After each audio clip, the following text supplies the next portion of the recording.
Hi guys, this is Ch4. Welcome to a new video of my forex trading course. In this video I'm gonna be talking about intraday trading price targets, okay, how I go about finding my optimal levels to exit a trade, especially intraday trades. And what I'm gonna do in this video is I'm not gonna record any of my live videos, okay. What I'm gonna do is actually, I think it's gonna be more useful for you guys to understand the whole process.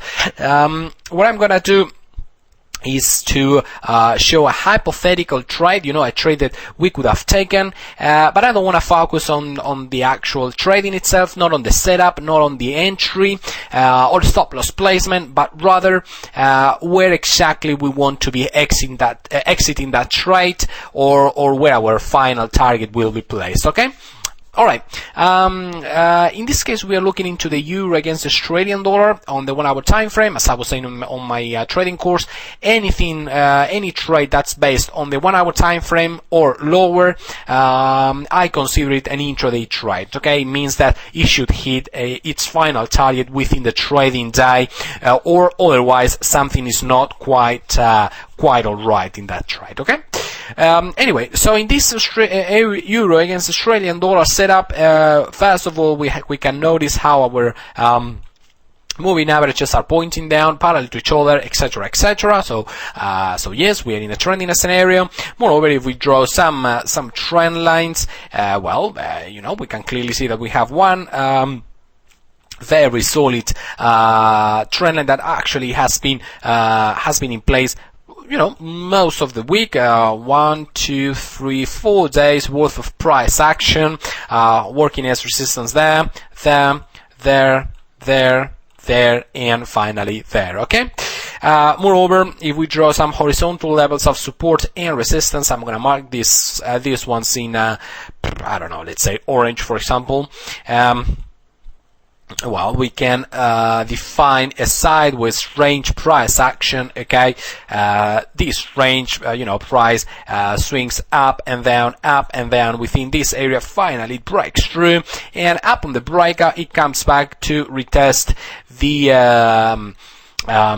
former channel bottom, former support, now working as resistance, and let's assume we zoom into the short time frames and we find an entry, a short entry, of course, at that level, okay? Like I say in this video, I don't wanna focus on the entry or on the setup in itself. I wanna be focusing on the targets in itself. All right. So let's assume I find an entry at this level,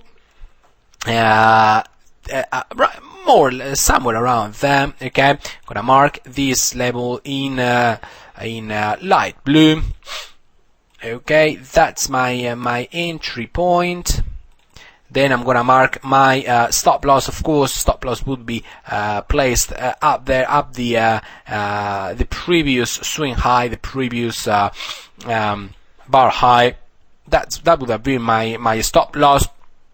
Okay, that's my entry, that's my stop loss, but now I'm gonna determine where do I want to exit this trade, or well, you can never, it's not up to you whether your trade will reach your final target or not, but at least as a trader, you gotta try to find what's the most optimal level, okay, to place your exit limit orders, okay?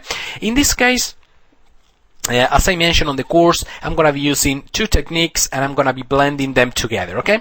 First of all, I analyze the average daily range, which, as you can see, by the way, this indicator, okay, showing both the trends in different time frames for this particular currency pair and also the average daily range. You can download it at the last chapter of this trading course, okay? Feel free to download it if you wish. The average daily range for this currency pair has been 247 pips, as we can see right there. So this is the high for the day, okay? This purple square signifies today's price action.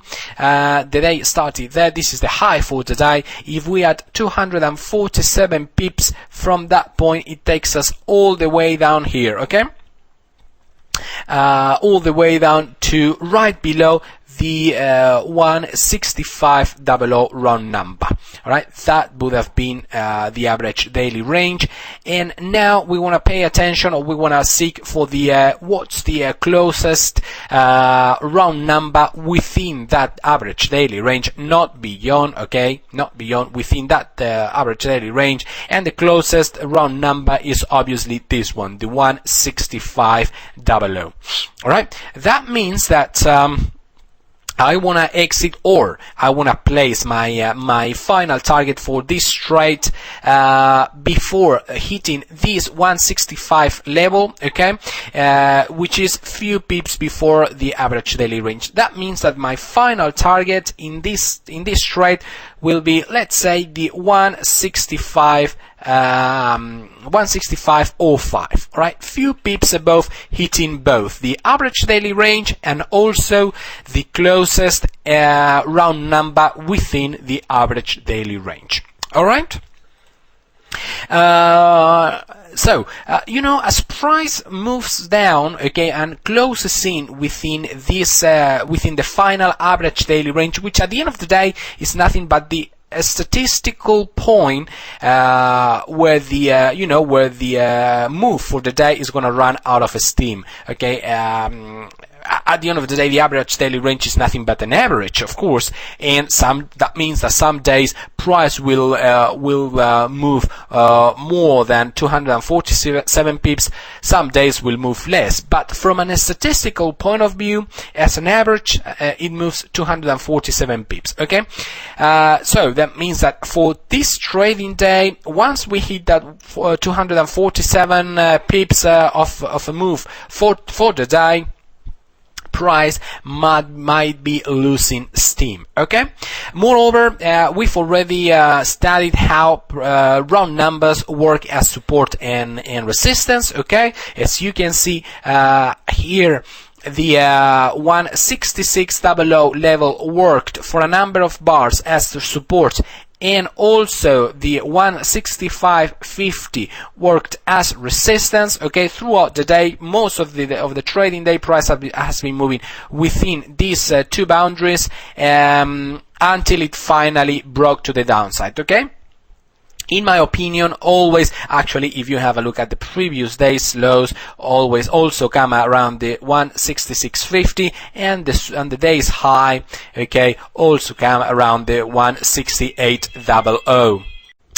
You know, as the trade wears on, okay, as the trading day moves on and unfolds, and price hopefully keeps on moving in the direction of the main trend, meaning in our direction at the end of the day, since we are short, and you know, price keeps on scoring new lows, okay, and getting closer step by step to the average daily range. Less and less people will be inclined to join short on this down move, okay. At the end of the day, you know, traders are not stupid. They know when a particular currency pair has already given out most of the use for the day, and therefore, as price keeps on moving towards the average daily range, some signals of exhaustion might show up. Okay. Less and less buyers will be inclined, like I say, to rejoin short in this downtrend, and therefore the move will carry less and less strength. Right?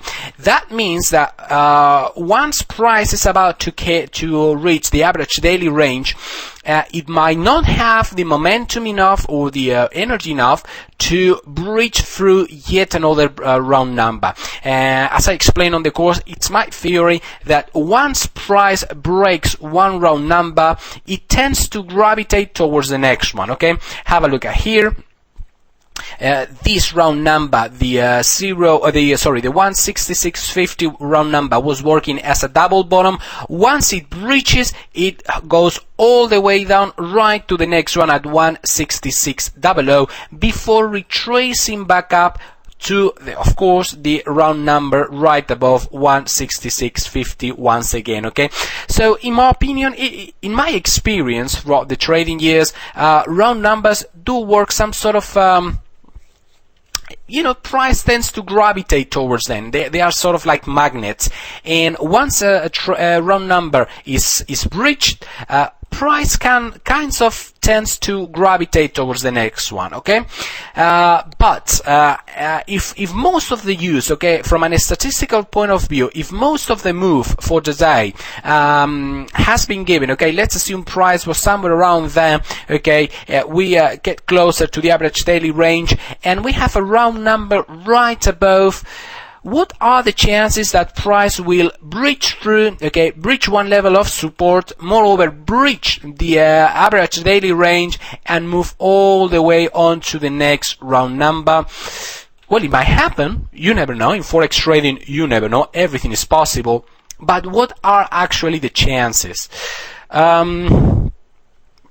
In my opinion, there are higher chances that price might indeed find some support around here and stall sideways, or perhaps even bounce up, okay, as people close down their positions, their trades. People who have entered short, just like ourselves, at any time here, they near the average daily range, and they say, well, I've had enough for today, Hector. I'm closing out my position, and I'm cashing in my pips. Well, if many traders do the same thing, price is bound to turn around. All right. At the end of the day, of course, price is nothing but offer and demand. And if all the people who wanted to go short, reverse their position and they exit their position, well, price is bound to rebound back up. Okay, so. As I was saying, as price is nearing its level of statistical exhaustion, okay, what are the chances that it will breach yet another round number and move all the way to the next one? Well, rather slim. It might happen. You may have a very high momentum day, such as in this one, where price definitely moved more than average daily range. But most of the days will be like this one or like this one, okay, or perhaps like the one we are trading right now. Most of the days will fall within the average daily range. That's why it's the statistical average at the end of the day, okay? So if you see that your price is nearing the average daily range and you have a round number somewhere around there, you may want to exit a few pips before that. Right there, okay. In this case, it would be the 165.05, few pips above the 165.00 round number, and also right above, few pips above the average daily range, in order to make sure that you are not placing your exit orders beyond a double level of support, the round number and the average daily range. Okay, a price might, like as I was saying, stall around or even bounce back up. Okay, and it's not worth incurring the risk of for the sake of squeezing some more pips out of this trade, incurring the risk of seeing a whole reversal and giving back all your profits back to the market. Okay, it's best to be conservative. Place your sell stop a few pips above. Your target level few pips above the round number, above the round number that's the closest to the average daily range. Few pips before hitting that level, like I say, and there are high chances you will be. First of all, you will score your target, and second, you will avoid the possibility of seeing your trade being reversed against you, okay, and therefore giving back all these profits back to the market, okay? Alright guys, that's basically all. I think it's a fairly easy concept to understand. It's just blending the statistical daily move of a currency pair with the levels of support, with the intraday levels of support and resistance, which are the round numbers. You blend it up. You try to search for the most optimal or the critical area, okay, of support. At least from an intraday point of view, we've already determined in this case that it was around the 165 area, and simply exit few pips above that level. Okay, you do that, and I reckon most of the times, most of the trades, you will be exiting at the at the best possible level to exit your trade off. Okay, you will have scored 80-90% of the average daily range, and you will be avoiding the possibility of a turnaround. Okay. Alright guys, that's all for this video. I hope you understand how I place this my intraday targets. I hope you understand the concepts within this video. But if you don't, as usual, feel free to send me an email, and I will very gladly answer back all your questions. Alright? Okay folks, that's all. Bye bye.